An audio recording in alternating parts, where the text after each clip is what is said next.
Hey y'all, today we're going to do jambalaya. It's one of my favorite dishes, and honestly, I can't wait to share it with you. Enough said, I got the ingredients behind me. Let's get after it, y'all. All right, I know this may seem like a lot right out the bat, but I promise you it's going to be well worth it. We got our chicken stock, some canned tomatoes. I like to use Rattel's fire roasted for this dish.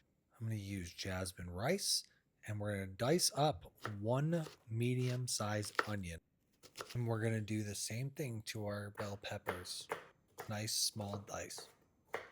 Now, after dicing our peppers, we're going to move to our okra. Slice off those tops, give them a toss in the garbage, and then we're going to do about 1/4 inch slices along the entirety of the okra.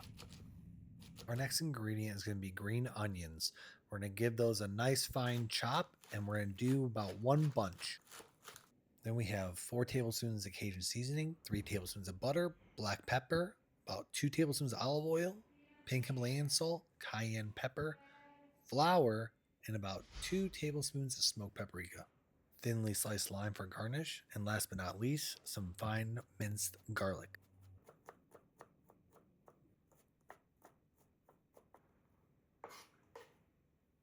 Now let's move on to our proteins.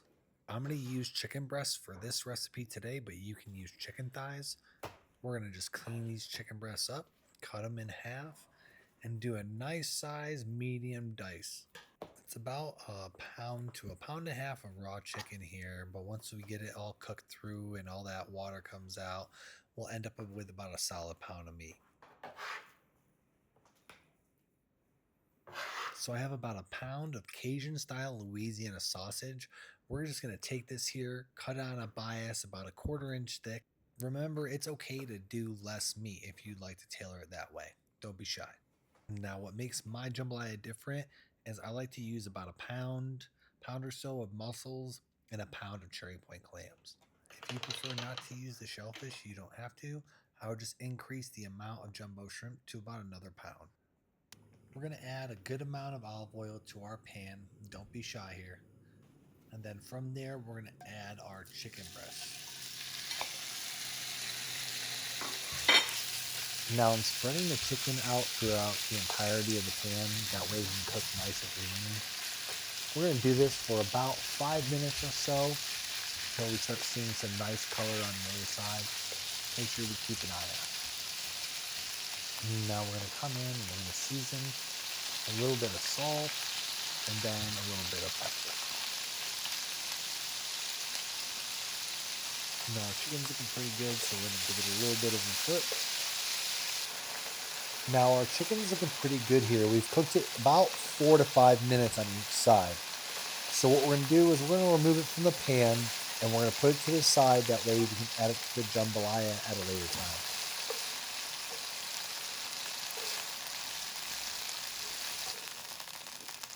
Kind of tried too many times with the spatula, so I'm going to switch up the tongs and get these last little bits. Now to that same pan, we're going to add our spicy andouille sausage to it. Make sure we spread it out nice and evenly. That way it cooks nice and even. Man, isn't that sausage looking good?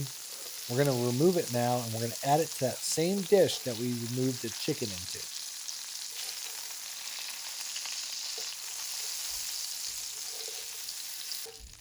Now we finished getting the last bits of our andouille sausage. We're going to turn down the heat to a nice low temperature. And this is where we're going to add our butter.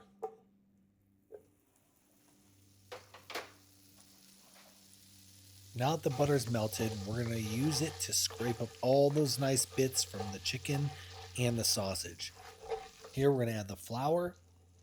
And we're going to do the same thing as we did when we had the butter in there. We're going to take our spatula and mix the flour into the butter to create our thickening agent, but also to get all those nice delicious bits.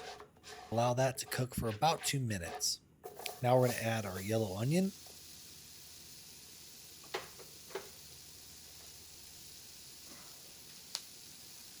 Then we're going to add our garlic.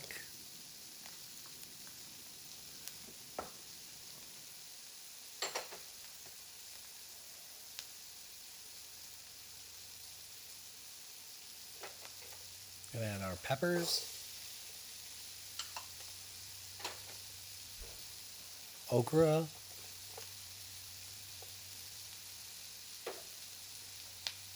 And then give it a nice little stir. Make sure we cover all those vegetables with that roux.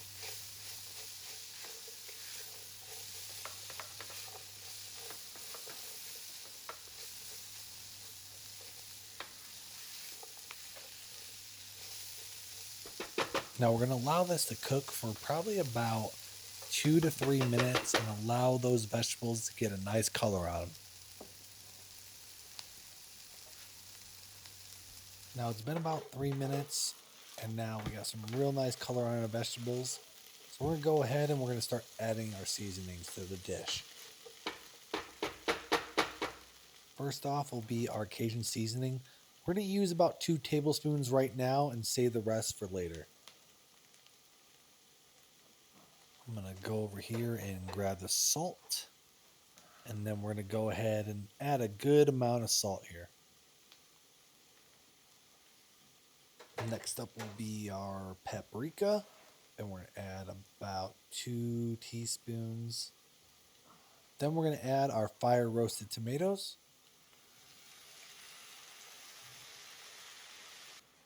After the second can, we're going to give it a nice little stir. Make sure we incorporate everything really nice. That looks good there. Now we're going to add our chicken stock. Remember, this is about 4 cups. Turning our heat up to medium, we're going to add in our jasmine rice.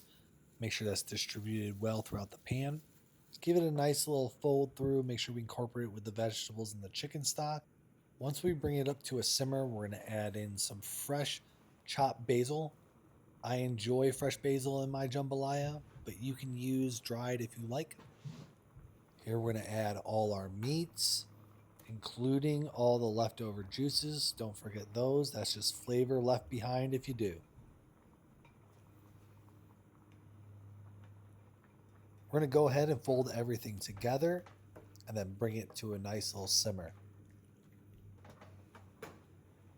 Now that it's simmering, we're going to go ahead and add the shrimp.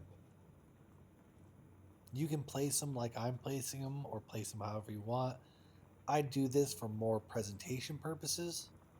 After I get done with the first layer, I'm going to grab my rubber spatula and push each individual shrimp down. And I'm doing this because we have a total of 3 pounds of seafood that we have to fit into this dish. So it might be a little bit tight. So I'm going to add the last bit of shrimp here. Last one. And then I'm going to grab the clams. Add those the same way I did with the shrimp. Make sure they're spaced out nice and evenly. Then I'm going to grab our mussels and do the same thing. Fill in any gaps that we have in the pan and just make sure it is spaced out evenly.